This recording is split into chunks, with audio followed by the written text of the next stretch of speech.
আউযু বিল্লাহি মিনাশ শাইতানির রাজিম। বিসমিল্লাহির রহমানির রহিম। নাহমাদুহু নুসাল্লি আলা রাসূলিহিল কারীম। আম্মা বাদ। আলহামদুলিল্লাহ, সমস্ত প্রশংসা সেই মহান আল্লাহর জন্য, যিনি আমাদের শ্রেষ্ঠ জীব হিসেবে সৃষ্টি করেছেন, আশরাফুল মাখলুকাত হিসেবে আমাদের সৃষ্টি করেছেন। আজকে শবে বরাতের রাত্রি।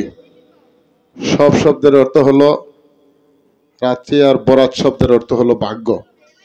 আজকে রাত্রিটা হলো ভাগ্য অর্জনের রাত্রি। আমরা যা আল্লাহর কাছে প্রার্থনা করব খালাস নিয়তে, নেক নিয়তে, হয়তো বা আল্লাহ আমাদের মনের আশা পূরণ করতে পারেন যদি আমাদের নিয়ত সহি থাকে। আজকের এই মিলাদ মাহফিলে যারা উপস্থিত হয়েছেন, আল্লাহর গুণগান গাচ্ছেন, আল্লাহর শরণাপন্ন হচ্ছেন, আমার পক্ষ থেকে, ব্যক্তিগত পক্ষ থেকে আপনাদের সালাম জানাই। আসসালামু আলাইকুম ওয়া রাহমাতুল্লাহি ওয়া বারাকাতুহু। আপনারা রাত জেগে যে আল্লাহর দরবারে হাজির হয়েছেন, এই জন্য লাখো কোটি শুকরিয়া জ্ঞাপন করছি। আজকে বক্তব্য দেওয়ার কিছু নাই। মা বোনেরা আছেন, তারাও অনেক রাত্রি জেগে আইনাল ভাই, আইনাল হক ফিরোজি সাহেবের সুন্দর সুন্দর ওয়াজ শুনছেন। আমাদের কথা ভালো লাগবে না, তারপরেও একটি কথা বলি। বাগের বাড়ি হইল ঐতিহ্য গ্রাম, সখীপুরের মধ্যে শিক্ষিত গ্রাম, যে এলাকায় এটা মা গ্রাম হিসাবে পরিচিত আমরা জানি। আমি আপনাদের বলতে চাই, যদিও বলা ঠিক না, তারপরেও বেদবি হলে মাফ করবেন। দীর্ঘ অনেক বছর যাবৎ রাজনীতি করে কিছুই পাইনি।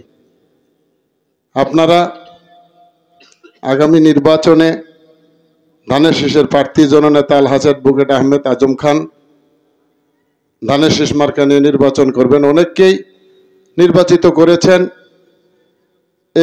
এই নির্বাচনে যারা আসবে তারাও দু একবার নির্বাচিত হয়েছিল। অ্যাডভোকেট আহমেদ আজম খান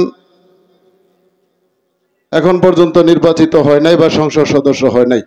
তাই সকলের প্রতি অনুরোধ থাকবে, করজোড়ে অনুরোধ, এই সামনে নির্বাচন হবে একটি সুষ্ঠু এবং গণতন্ত্রের নির্বাচন, যে নির্বাচনে যার ভোট সেই দিবেন। আপনাদের ভোট কেউ দিতে পারবে না, মরা মানুষের ভোট আর দিতে পারবে না, সঠিক ভোট প্রয়োগ করতে পারবেন। তাই সামনের নির্বাচনে সৎ যোগ্য একজন ব্যক্তি অ্যাডভোকেট আহমেদ আজম খান, ওনাকে যদি ভোট দেন, আমি আশা করি আপনাদের এলাকার সন্তান, আপনাদের এই মাটির সন্তান, যে এই মাটিকে অত্যন্ত ভালোবাসে, জনাব শাহজাহান সাজু সাহেব, উনি আমার রাজনীতির শিক্ষাগুরু, উনি হলো সখীপুর উপজেলা বিএনপির সভাপতি।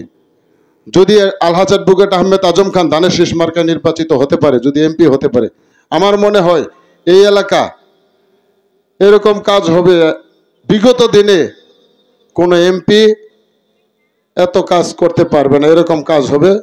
এটার নজির আপনারা দেখতে পারবেন কিছুদিনের মধ্যে। এদিক দ্বারা অনেক রাস্তার টেন্ডার হয়েছে, অচিরেই হয়ে যাবে। বিশেষ করে বাগের বাড়ি গ্রামকে এত ভালোবাসে, বাগের বাড়ির মানুষের কথা শুনলে আমার মনে হয় তার আত্মাটা মনে করেন যে এক ধরনের আতঙ্কিত হয়ে যায়, এরকম ভালোবাসে বাগের বাড়ির মানুষকে। তাই সকলের প্রতি অনুরোধ, শাহজাহান সাজু সাহেবের দিকে লক্ষ্য করে, তার সম্মানের দিকে লক্ষ্য করে, যিনি বিএনপি করেন, আলহাজ অ্যাডভোকেট আহমেদ আজম খান বিএনপির প্রার্থী, তার সম্মানের দিকে তাকে একটাবার এমপি বানাবেন। এই প্রত্যয় ব্যক্ত করে, সকলের সুস্বাস্থ্য কামনা করে, সকলের দীর্ঘায়ু কামনা করে আমি আমার কথা শেষ করছি। আসসালামু আলাইকুম ওয়া রাহমাতুল্লাহি ওয়া বারাকাতুহু।